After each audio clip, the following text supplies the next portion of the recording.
나는 이름을 남기지 못했지만 지금 대한민국을 살고 있는 여러분을 남겼습니다.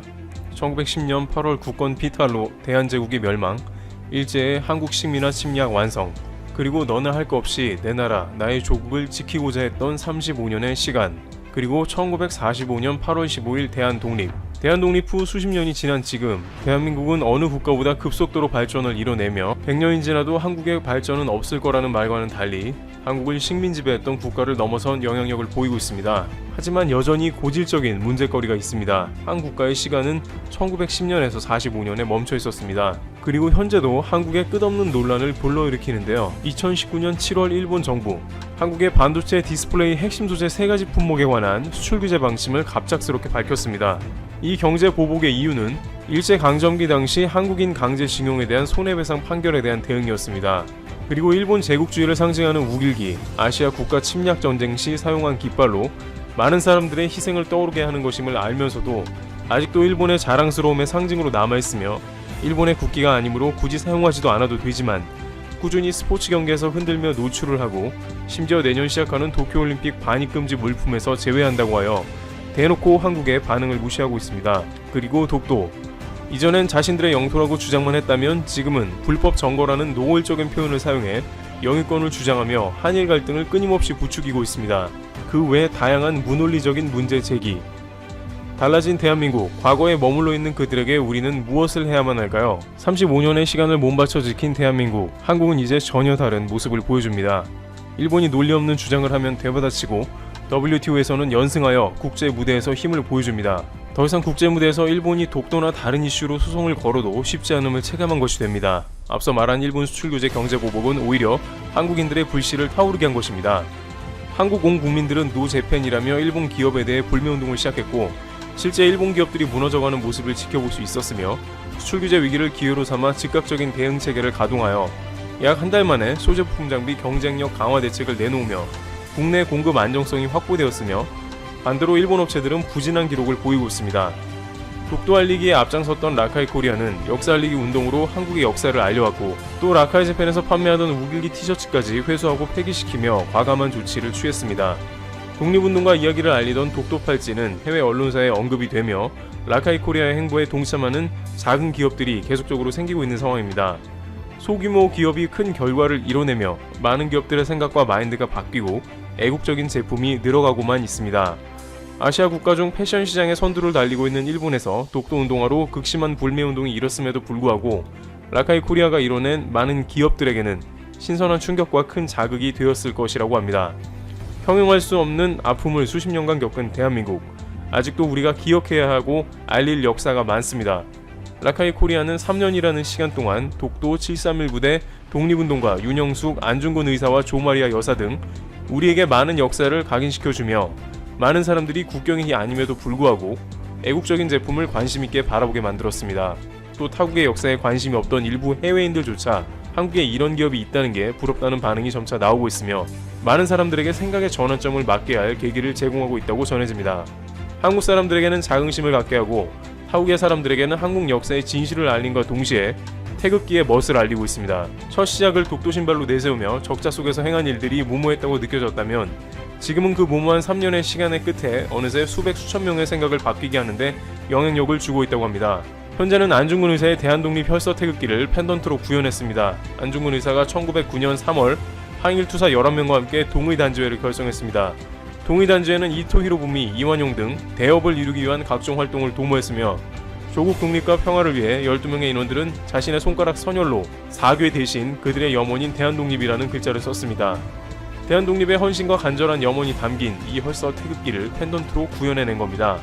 잊혀진 독립운동가였던 윤영숙 열사의 이야기를 라카이 코리아에서 알리며 지금은 안중근 의사까지 독립운동가분들의 한 분 한 분의 스토리를 담는 제품들로 반타적인 애국 캠페인이 아니라는 걸 보여주고 싶었다는데요. 평범한 길을 걸어오지 않았기 때문에 그에 따른 평범할 수 없는 라카이 코리아만의 행보가 많은 이들에게 영향력을 끼치는 계기가 되었다고 전하고 있습니다. 더 나아가 대한민국의 더욱더 큰 기업들이 라카이의 행보에 동참하기를 기대하고 있다고 말합니다. 세계 곳곳에 한국이 자리잡고 더 뻗어나가고 있는 지금 지속적으로 대한민국을 수호하는데 힘을 조금씩 보태는 것은 어떨지 생각해봅니다. 트래블티브 여기서 마치겠습니다. 지금 일본은 끓는 물에 담겨있는 냄비한 개구리 같다고 합니다. 아베의 비리와 거짓말에 워낙 익숙하다 보니 일본이라는 나라가 폭망하는 길로 가고 있는지도 모르는 냄비한 개구리가 되고 있다는 것입니다. 일본의 인지과학연구소 교수가 일본인들은 아베의 비리에 익숙하다, 아베의 행태에 무감각해졌다 라고 비판하는 칼럼을 적었습니다. 그렇게 일본이 망하고 있다는 것이고 청년들에게 부탁하는 내용도 있다는데 한번 정리해봤습니다. 아베의 비리는 일일이 말로 다 전하지 못할 정도로 정말 휘황찬란합니다. 2017년에는 모리모토의 국유지 헐값 매입 의혹에 아베 부부가 함께 깊숙이 관여되는 비리가 있었습니다. 국유지를 모리모토 학원의 평가액의 14%에 불과한 1억 3,400만엔의 수의 계약을 했고 바로 부진의 폐기물 처리비 명목으로 1억 3,100만엔을 국가로부터 돌려받아 거의 공짜로 부지를 넘긴 것이나 마찬가지가 된 것입니다. 이때 아베는 2018년 한반도 평화 모드를 트집잡아서 북한의 미확인 발사체 문제 등을 강도 높게 비난하면서 여론의 시선을 따돌렸습니다. 2019년에는 국가 행사인 벚꽃을 보는 모임에 개인적인 후원자와 지인들을 초청하는 행사로 활용한 것이 논란이 되었습니다. 2013년부터 개인적인 초청 인사를 조금씩 늘려나가다가 2019년에는 전보다 배로 늘어난 1만 8천 명을 초청하기까지 했습니다. 국회에서 초청 명단 자료를 요청받자마자 바로 명단을 문서 분쇄기에 집어넣어버렸고 변명으로 장애인 공무원에게 책임을 미루기까지 했습니다. 이때 한참 궁지에 몰려있을 때의 아베는 징용공 피해자 배상 문제를 트집잡아서 한일 경제 갈등을 일으키면서 국민들이 일치 단결해 혐한 놀이에 으쌰으쌰하며 관심을 돌리도록 했습니다. 2020년에는 카지노 리조트 비리, 검찰총장 임기 연장과 마작 스캔들, 법무장관 가와이 가스유키 전 법무상과 부인인 가와이 안리 참의원 의원이 체포되는 등의 스캔들이 줄줄이 터지고 있습니다.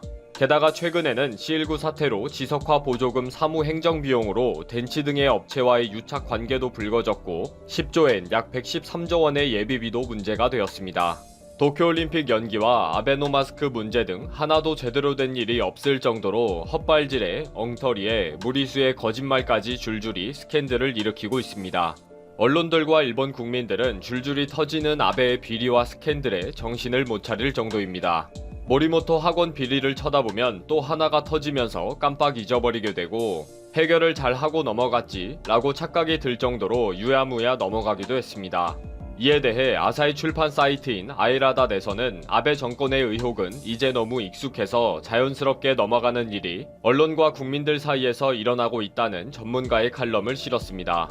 이 칼럼에서 히로시마 인지행동과학연구소의 아츠노리 아리가 교수는 심리학 용어에서 익숙함이라는 것은 순화되는 것을 말한다.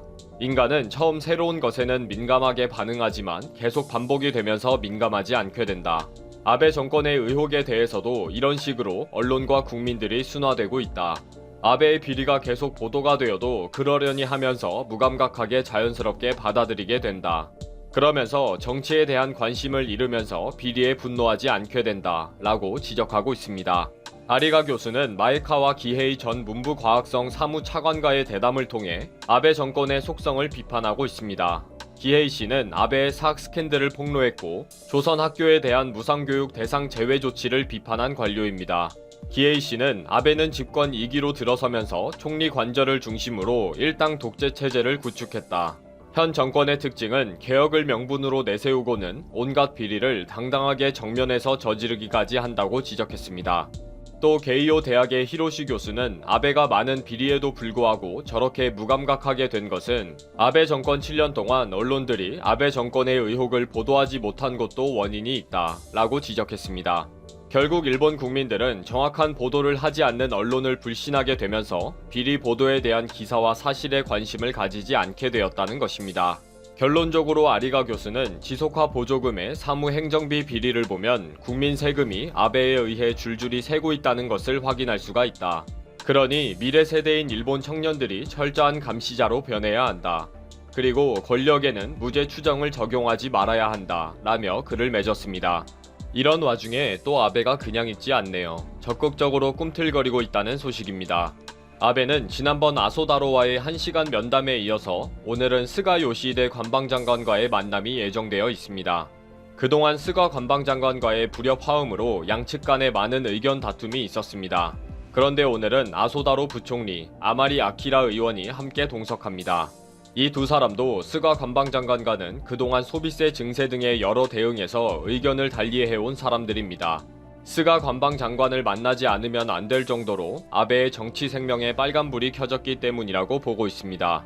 아베가 최근 측근들에게 너무 힘들다, 이제는 피곤하다 라고 말을 한 것이 언론에 누설이 되었고, 이제는 퇴임이나 포스트 아베에 대한 논의가 절대 필요하게 되었습니다.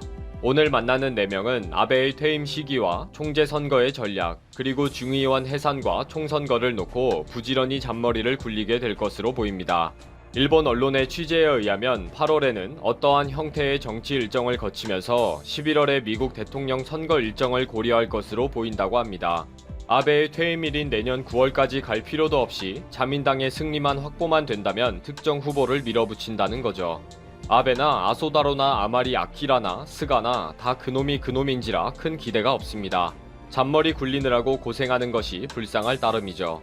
누가 나와도 달라질 것이 없는 일본인지라 자기 무덤 자기가 파는 정치 형태는 여전할 것입니다. 역사를 왜곡하면서 폭망의 길로 달려가는 일본, 꾸준히 보게 될 것 같네요.